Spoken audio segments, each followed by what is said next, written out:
Satish electronics and electricals Kanchipuram நம்ம கடை 30 வருஷமா காஞ்சிபுரம்ல இருக்குங்க. கிட்டத்தட்ட உங்க வீட்டில் எந்த பொருள் ரிப்பேர்னாலுமே தாராளமாக அதை நீங்கள் எங்ககிட்ட எடுத்துகிட்டு வரலாம். இன்னைக்கு நம்ம பார்க்க போகிறது பிரஸ்டீஜ் கம்பெனியோட ஒரு பேசிக் மாடல் இண்டக்ஷன் ஸ்டவ். இந்த இண்டக்ஷன் ஸ்டவ் கஸ்டமர் நம்ம கிட்டே எடுத்துகிட்டு வரும்போது ரொம்ப அடிப்படையான கம்ப்ளைண்டான சுவிட்சஸ் போயிருந்துச்சு அப்படின்னு சொல்லி தான் எடுத்துகிட்டு வந்திருந்தாங்க. பட் கஸ்டமர் நம்ம கையில் அடுப்பை கொடுக்கும்போது அடுப்பு ரொம்பவே உடஞ்ச கண்டிஷனில் தான் இருந்துச்சு. அதாவது ஆன் பண்ணுற சுவிட்சஸை ரொம்பவே அழுத்தி அழுத்தி அந்த இடத்துல ஒரு ஓட்டையே உருவாக்கிட்டு இருக்காங்க. அது மட்டும் இல்லாமல் அடுப்போட மேல் பேனலில் நிறைய இடத்துல உடஞ்சி தூள் தூளாக ஆகி கண்ணாடியே தனியாக வந்துருந்துச்சு. சரின்னு சொல்லி ஃபஸ்ட்டு கீபேடை கழட்டி பார்க்கும்போது கீபேட் உள்ள ஃபுல்லாகவே துரு இருந்துச்சுங்க. அதுக்கான காரணம் என்னென்னா அந்த ஓட்டை இருக்கு இல்லையா, அது வழியாக தண்ணி உள்ளே பொங்கி போய் அதில் துரு பிடிச்சி சுவிச்சஸ்லாம் போயிருக்கு.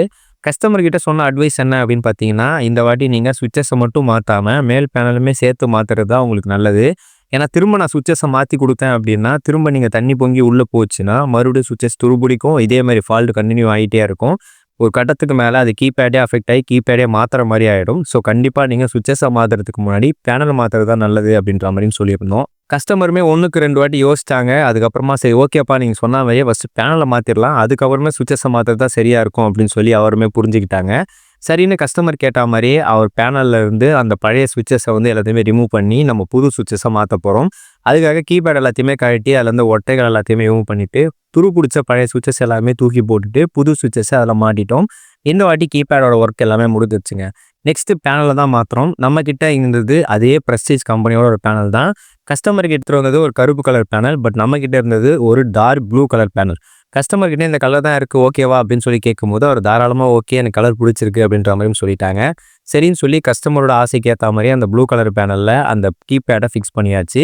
இந்த வாட்டி அடுப்பில் இருக்க எல்லாமே கரெக்டாக இருக்கா அப்படின்னு சொல்லி 1க்கு 2 வாட்டி செக் பண்ணிவிட்டு நெக்ஸ்ட்டு வந்து லைனில் போட்டு ஆன் பண்ணி பார்த்தா இண்டக்ஷனும் ஆன் ஆச்சு. பாத்திரம் மொத்த தண்ணி வச்சு சூட் பண்ணி பார்த்தா பாத்திரத்துக்கு தண்ணியுமே ரொம்பவே சூப்பராக சூடாச்சு. கஸ்டமருமே ஹாப்பி ஆகிட்டாங்க. அவங்களுக்கு ஒரு சுவிச்சஸ் மாற்ற வந்தாங்க. பட் அடுப்போட மொத்த லுக்கையுமே நம்ம அவங்களுக்கு மாற்றி கொடுத்துட்டோம். பட் எனிவேஸ் இது கண்டிப்பாக அவங்களோட சேஃப்டி தான். நாளை பின்ன அவங்களுக்கு கீபேட் போகிறதுக்கான சேஃப்டியை நம்ம முன்னாடியே தடுத்துட்டோம். ஸோ அதனால் இனிமேல் அவங்க பத்திரமான இண்டக்ஷனை யூஸ் பண்ணிக்கலாம். அடுத்து நம்ம பார்க்க போகிறதுமே ஒரு ரொம்பவே ஆச்சரியமான ஒரு இண்டக்ஷனுங்க. ஏன்னா இந்த கஸ்டமர் நம்ம கையில் சுவிச்சஸ் மாற்றுறது தான் எடுத்துகிட்டு வந்திருந்தாங்க. பட் சுவிச்சஸை மாற்றிட்டு நான் வந்து கிட்டத்தட்ட வந்து ஸ்க்ரூ போட்டு மூடி அவங்ககிட்ட கொடுக்க டைமில் எனக்கு ஏதோ தப்பாக பட்டுச்சு அப்படின்னு சொல்லி காயிலோட ஸ்க்ரூ ஓப்பன் பண்ணி பார்க்கும்போது நான் நினச்சா மாதிரியே 5MFD வெடிச்சு தூள் தூளாக செதறி கிடந்ததுங்க. நான் மட்டும் அதை கொஞ்சம் கவனிக்காமல் லைனில் போட்டிருந்தேன் அப்படின்னா கண்டிப்பாக ஐஜிபிடி போயிருக்கும். மறுபடியும் நம்ம தான் ஐஜிபிடி அவங்களுக்கு புதுசாக மாற்றி கொடுக்குற மாதிரி ஆயிருக்கும்.